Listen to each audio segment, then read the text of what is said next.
hauya jimio dora hizi hakuna zakadaro abere dola vanhu vari kuda mari dzavo vakashanda obhadharwa dola imi tagarira macheya bakuno tizazina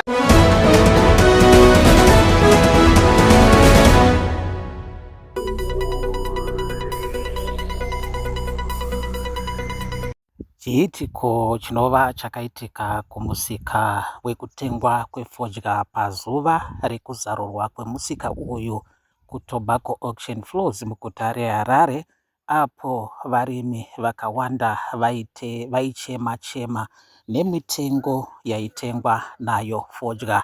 Varimi vari kuona sekuti makambani anotenga chirimwa ichi ari kuba, zvisinei nekuti varimi ava vanenge vatora nguva yavo pakugadzirira chirimwa ichi. Vanotaura kuti simba rinoshandiswa, basa rinotorwa kuti vange vachibuda nechirimwa ichi rakawandisa zvikuru. Naizvozvo vane muono wekuti hurumende inofanirwa kupindira kuti igadzire dambudziko rakaita seirori. Izvo zvakakonzera kuti musika uyu umbovharwa nezuro. Ndo mashoko aripo muri Zimbabwe pakuvamba kwemwaka wekuvhurwa kwekutengeswa kwefodya, apo pari zvino hurumende iri kutaura kuti makambani aya anofanirwa kubhadhara 70% yemaUnited States dollars kuchiti 30% in ZiG currency. Ndo mashoko panapa muri Zimbabwe. Varimi vane muono wekuti fodya yavo inofanirwa kunge ichibhadharwa maUS dollars 100%. Vari kuti ZiG vari kubiridzirwa, vane muono wekuti kubiridzirwa kwavari kuita.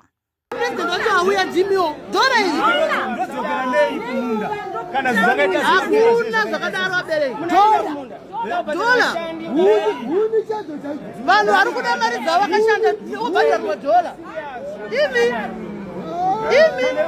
tagarira macheya bakuno tizazvinakidza abereki hazvibude